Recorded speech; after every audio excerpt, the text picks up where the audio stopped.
Som dere forstår, dette en seremoni med svært lange tradisjoner. Og det da en tradisjon at nå som alle de nye doktorene har fått sine diplomer, så det en av de nytilhjerte som skal få ordet. Alltid fryktelig spennende. Og i kveld det PhD Bodhisattva Chattopadhyay fra det humanistiske fakultet. Dere husker alle hva som var tema for hans grav. Science fiction i kolonitidens Bengal. Det han som har fått det ærefulle oppdraget å tale på vegne av alle de nye doktorene. Nå vi spent. Vær så god. Da ordet ditt.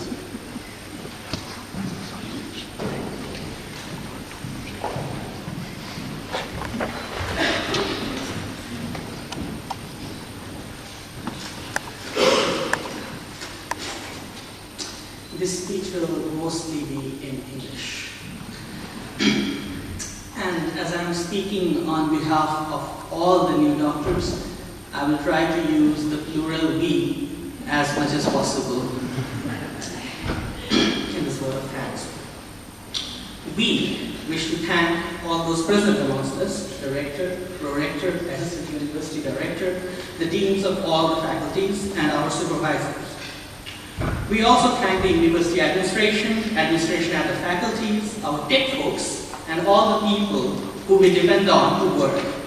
From work, when we are locked in our buildings after midnight, to repro, when we want that scientific poster. We also thank our friends and family, people whom we turn to when work gets too much. Have we missed anyone? Let me think. I sure hope not.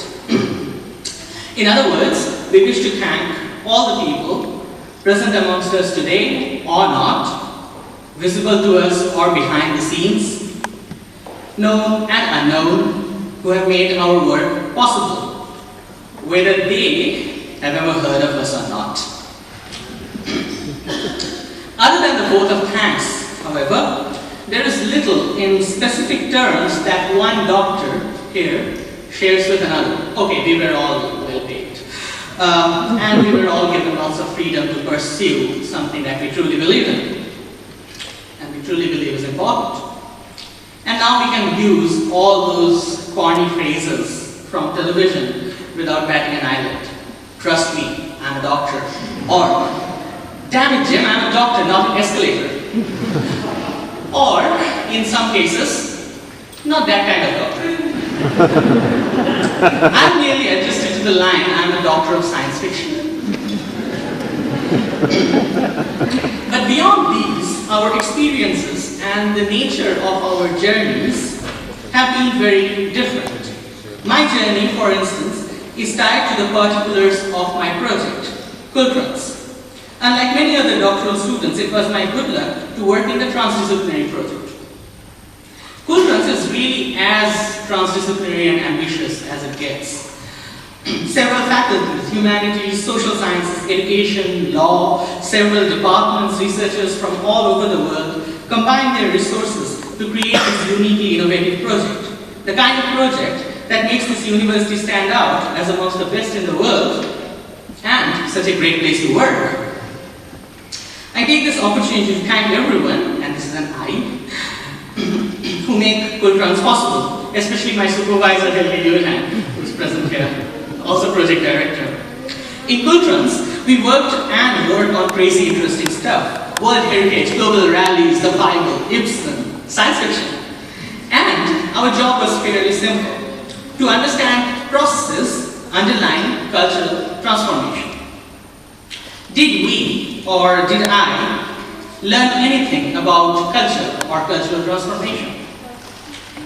Culture is a notoriously difficult thing to define, although all of us think we know what it means.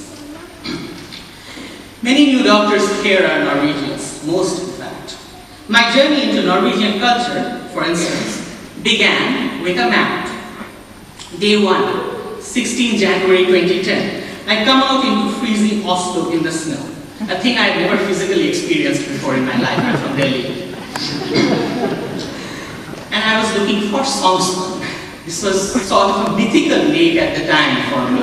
because my project coordinator, the wonderful Beate, had told me that this lake is really close by, you should go and see it, and this is in the snow. So I go out, and of course it's snowing, and of course I'm quite lost. And all around me are hundreds in bright, colorful dresses, the standard joke about Norwegians born with skis. There are all these toddlers in skis. I'm lost. So I ask a man who's going past, where is this lake I have been told about? The man asks, do you have a map? And I say, I don't. So this very helpful, enthusiastic man, helpful and enthusiastic, I'm lucky to say that all the Norwegians I have met are helpful and enthusiastic. So this helpful and enthusiastic man, who is a bit exasperated by this lack of a map, takes his ski pole and draws a map for me in the snow. And I end that morning circling around Sonsland on day 1 in Oslo, in the snow, all 3 kilometers of it, without falling, thanks to the map in the snow. And I learned that Norwegian culture for the foreigner begins with a map. Also with a bread slicing machine at Kiwi, but that's another story. But all our journeys are not the same. For some, maps become stories. For some, they are covered by fresh snow and lost.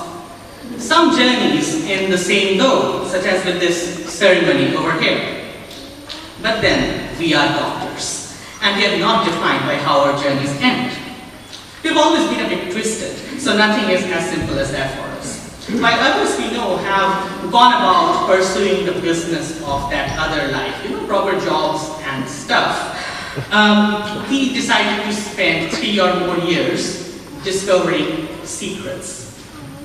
Secrets that go into the heart of things that make the world, whether that secret is locked away in nature, history, geography, time, or the imagination. Research is a quest to reveal what is out there but hidden, to make it possible to think and do things one has not thought or done before. And sometimes, to find what is out there, one needs to step out into a snow one has not experienced before, to discover a map, and sometimes complete a journey. The University of Oslo made that possible for us, so we are grateful. There is a Sanskrit invocation in the Brihadaranyaka Upanishad about everything we do in the field of learning. It's so famous that it's even become a pop culture reference from the Matrix movies. I work on science fiction, I have to talk about it. So the shlok goes like this: Asato ma sadgamaya, tamaso ma jyotirgamaya, mrityo ma amritam gamaya. Which means, from ignorance to knowledge, from darkness into light, from death into immortality. Now that sounds very grand. But even if we did not discover the key to immortality, we did pursue knowledge, and that is really all that we can do. We are a bit twisted, and we have just spent 3 or more years doing our stuff with complete disregard for that other life. But now what do we do? The road to the future is always open, whether we keep pursuing secrets forever, or whether we create magic out in the world. But we do need to close this parable by saying, once again, yeah, vi älskar det universitetet.